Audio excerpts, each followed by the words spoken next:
তার সভাপতি ডাক্তার ইন্দ্রনীল খানের আয়োজনে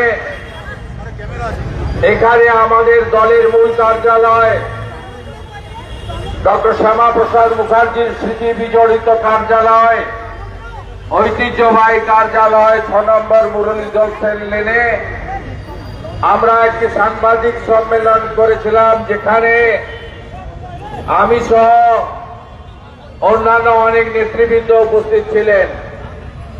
আমরা বলেছিলাম আজকে 2 তারিখে আমরা save Hindu voters from TMC, এই টিএমসির মতো একটি দুর্বৃত্তকারী দল, হিন্দু বিরোধী দল, এই দল পশ্চিম বাংলায় হিন্দুদের ভোটার লিস্ট থেকে নাম কাটতে চায়।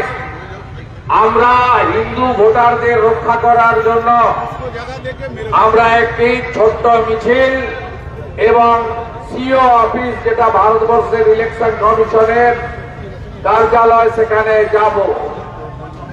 তারপরে যা হয়েছে সব জানেন। আমি প্রথমে একটু বলে দিই, কলকাতা পুলিশের পক্ষ থেকে গত পরশুদিন আমাদের যুব মোর্চার অফিস সম্পাদককে বলে দেওয়া হয় যে আমরা এই মিছিলের অনুমতি দেব না। তাই তো কলকাতা পুলিশকে মমতা পুলিশ বলা হয়।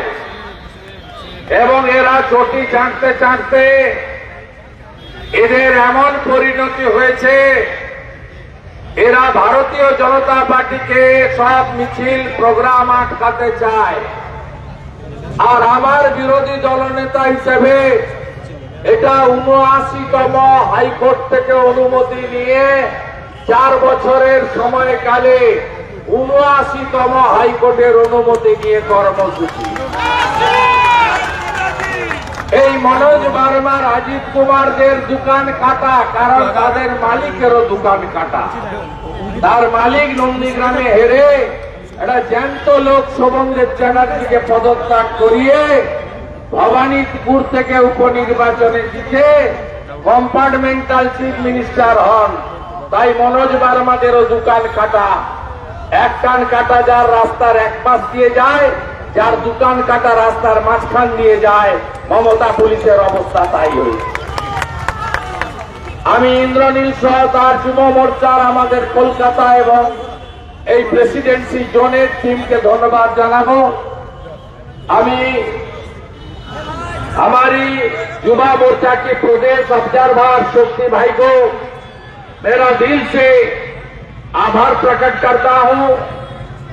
हमारे जीएस जगन्नाथ चट्टोपाध्याय आছেন, অশোক কীর্তনিয়া সহ একাধিক বিধায়ককে আমি দেখতে পাচ্ছি, তাপস দাস সহ অনেক নেতৃত্ব এখানে জায়গা ছোট নিচে দাঁড়িয়ে আছেন। আয়োজক জেলার মূল কমিটির তমগ্ন সহ অনেকে আছেন। আমি আর কথা বাড়াতে চাই না। আমাদের 3টের সময় কর্মসূচি ছিল। হাইকোর্ট আজকে বেলা 1:15-তে হাইকোর্ট বলেছে 4টের সময় আপনারা হাঁটবেন, 1000 লোক নিয়ে হাঁটতে হবে এবং ডোরিনা ক্রসিং এ আপনারা শেষ করবেন। ওখান থেকে আপনাদের 10 জন যুব নেতা আর আমরা, আমি সহ শিশির বাজরিয়া সহ 2-1 জন আমাদের নেতৃত্ব, আমরা এদেরকে নিয়ে সিও অফিসে যাব। আমরা আজকে ধন্যবাদ জানাই কলকাতা হাইকোর্টকে যে তারা আরেকবার পশ্চিমবাংলার গণতন্ত্র প্রতিষ্ঠা করার ক্ষেত্রে ত্রাতার ভূমিকায় অবতীর্ণ হলেন। এবং আমরা এই ছোট্ট, যেহেতু ডোরিনা ক্রসিং এ কোন সভা হাইকোর্ট অ্যালাউ করেনি, তাই শুরুতে অনেক বক্তা থাকা সত্ত্বেও আমি অল্প কিছু কথা আপনাদের কাছে বলে শুরু করে কর্মসূচি শুরু করতে চাই। এবং আমরা হাইকোর্টের প্রত্যেকটা অর্ডার অক্ষরে অক্ষরে পালন করতে চাই। তাই 4টের পরে প্রায় 4টে বাজে কর্মসূচি আমরা শুরু করব। আপনারা শুধু জানেন যে গত 27 ফেব্রুয়ারি নেতাজি ইন্ডোর স্টেডিয়ামে মমতা ব্যানার্জি পশ্চিম বাংলায় তিনি কার্যত যারা হিন্দি ভাষী বাঙালি যারা বাড়িতে হিন্দিতে কথা বললেও, নিজেদের মধ্যে হিন্দিতে কথা বললেও তারা মনে প্রাণে সংস্কৃতি, কালচার, পূজা পাঠ, পোশাক, খাদ্যাভ্যাস সবটাতেই বাঙালি, তাদের নাম কাটার জন্য পরিকল্পনা করেছেন। তার টার্গেট ব্যারাকপুর শিল্পাঞ্চল, তার টার্গেট জোড়াসাঁকোট, বড়বাজার, শ্যামপুকুর, তার টার্গেট হাওড়া, তার টার্গেট আসানসোল, শিলিগুড়ি, তার target Kharagpur, Kolkata port area সহ যেখানে হিন্দি ভাষী বাঙালিরা থাকেন। আর একটা টার্গেট করেছেন, সেটা হলো যারা হিন্দু ধর্ম বাঁচানোর জন্য এক কাপড়ে বাংলাদেশ থেকে 1947 থেকে ক্রমান্বয়ে পালিয়ে ভারতে এসেছেন, পশ্চিমবঙ্গের মাটিতে সরকার তাদের 71 সাল থেকে অদ্যাবধি শেষ নরেন্দ্র মোদীজি, অমিত শাহজি সিএ এর মাধ্যমে তাদের প্রোটেকশন দিয়েছেন, আইনি প্রোটেকশন। তাদের জন্যই পশ্চিমবঙ্গে উদ্বাস্তু কল্যাণ দপ্তর 72 সালে তৈরি হয়েছিল, এই ধর্মীয় কারণে উৎপীড়িত হওয়া আমাদের হিন্দু ভোটারদেরকে জন্য। তাই আমি আপনাদেরকে বলবো, সেই বর্ডার এলাকার ভোটার তাদেরকে বাগদা, কৃষ্ণনগর, মূলত আমাদের মালদা থেকে শুরু করে মুর্শিদাবাদ, নদিয়া, উত্তর 24 পরগনা, দক্ষিণ 24 পরগনা সহ যে 9টি আমাদের বাংলাদেশ সীমান্তবর্তী জেলা রয়েছে, সেখানে নমশূদ্র এবং বাঙালি হিন্দু ভোটার যারা উদ্বাস্তু হয়েছেন ধর্মীয় কারণে, তাদের নাম কাটার জন্য এরা পরিকল্পনা নিয়েছে। ইতিমধ্যে আমি, জগন্নাথ চট্টোপাধ্যায়, দীপক বর্মনরা, তুষার ঘোষেরা একটা প্রেস কনফারেন্স করেছিলাম আমাদের ওয়ার্কিং প্লেস সল্টলেক কার্যালয় থেকে। সেখানে আমরা তথ্য দিয়ে বলেছি যে কৃষ্ণনগর 2 এর ভিডিও 98 জন হিন্দু ভোটারকে কেন নাম বাতিল হবে না নোটিশ দিয়েছেন। নোটিশ দিয়েছেন কার লেখাতে?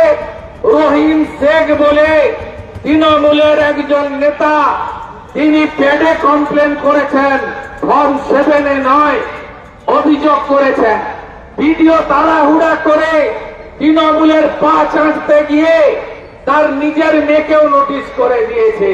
98 এর মধ্যে তার মেয়ের নামও রয়েছে।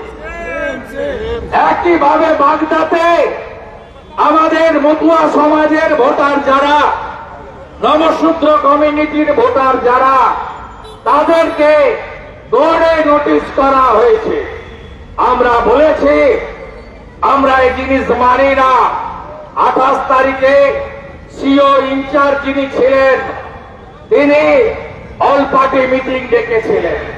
আমাদের দলের পক্ষ থেকে সিনিয়র লিডার প্রবাল রাহা এবং এমএলএ পার্থসারথী চ্যাটার্জি সেখানে অ্যাটেন্ড করেছেন on behalf of the state BJP. আমরা পরিষ্কার বলেছি, ওখানেই সিও ইনচার্জ যিনি ছিলেন তিনি স্বীকার করেছেন কৃষ্ণনগর 2 এবং বাগদায় অতি সক্রিয়তা, ভুল হয়েছে। আমরা আজকের এই মিছিল থেকে, যুব মোর্চার কর্মসূচি থেকে হিন্দি স্পিকিং বাঙালি ভোটারদের আশ্বস্ত করতে চাই, আপনাদের একটা নাম যদি কাটে, ভারতীয় জনতা পার্টি রাস্তা থেকে ভোট পর্যন্ত আইনি লড়াই এবং রাজপথের লড়াই করবে। একটা যদি মতুয়া, একটা যদি বাঙালি হিন্দু রিফিউজি তার নাম কাটা হয়, আমরা শেষ দেখে ছাড়ব। তাই পায়ে পায়ে শান্তিপূর্ণ ভাবে এই কর্মসূচিতে আপনারা চলুন। আমি ধন্যবাদ জানাবো ইলেকশন কমিশন অফ ইন্ডিয়াকে, তারা মমতা ব্যানার্জির কথা শোনেননি। এর আগে 6 বছর ধরে আরিজ আফতাব সিও অফিস কলকাতাকে তৃণমূলের শাখা সংগঠনে পরিণত করেছিলেন। ভিতরে এখনো খাঁচড়া আছে, অনেক নোংরা আছে, পরিষ্কার করতে হবে 26-এর আগে। প্রথম লিস্টে নাম পাঠালেন মমতা ব্যানার্জি, 1-এ পারভেজ আহমেদ সিদ্দিকী, 2-এ সঞ্জয় বনসাল, 3-এ শরৎ দ্বিবেদী। রিজেক্ট হলো। তারপরে বলল সিনিয়রদের নাম পাঠান।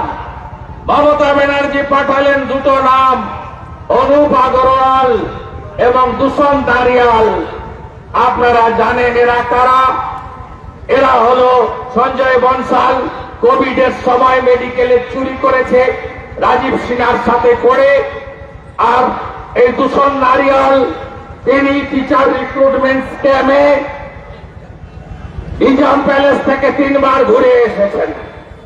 আমি ধন্যবাদ জানাবো সবার নাম বাতিল করে একজন সিনিয়র আইএস এসিএস পদমর্যাদার, যাকে কার্যত মমতা ব্যানার্জি গ্যারেজ করে রেখেছিলেন, মনোজ আগরওয়ালকে সিও করেছেন। তিনি কি করবেন আমি জানি না। আমরা বিজেপি কোনো ফেভার চাই না।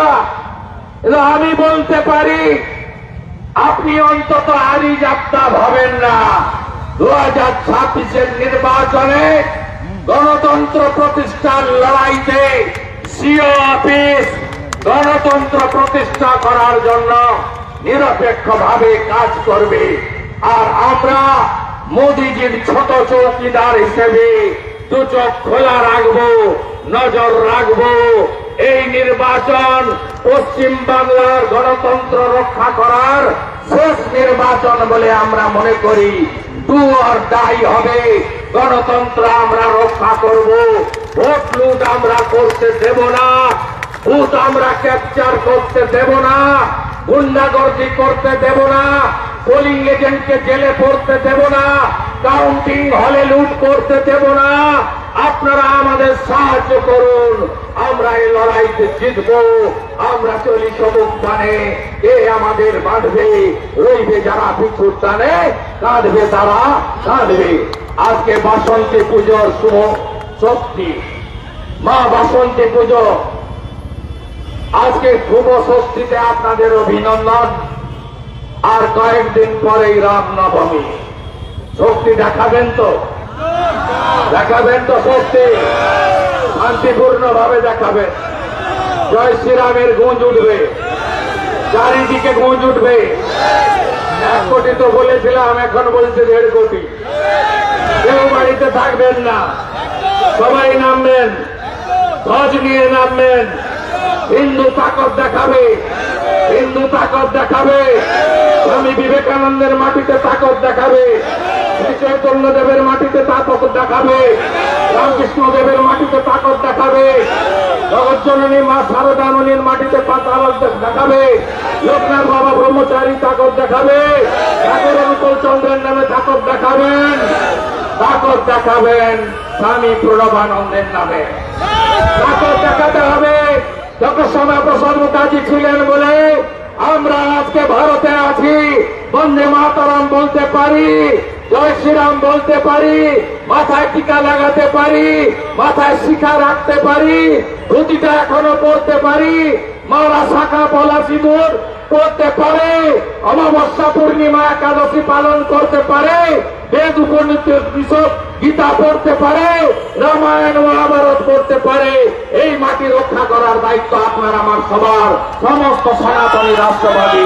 এই লড়াইটা আমরা জিতবো, এই লড়াইটা আমরা জিতবো। চলুন প্রতি পথ দেখাবে, শান্তিপূর্ণ ভাবে হেঁটে হেঁটে দড়িনা উঠতে যাই। বাকি হিসাব সিও অফিসে হবে। সবাই ভালো থাকবেন। আমার সঙ্গে আপনাদের রামনবমীর সন্ধ্যায় ইন্টালির র্যালিতে, বন্দরের র্যালিতে দেখা হবে। আর হনুমান জয়ন্তীর দিন উত্তর কলকাতার র্যালিতে আমি থাকবো 5টার সময়, হাওড়ার র্যালিতে আমি থাকবো 7:30 সময়। পথেই দেখা হবে। জয় শ্রীরাম, জয় জয় শ্রীরাম।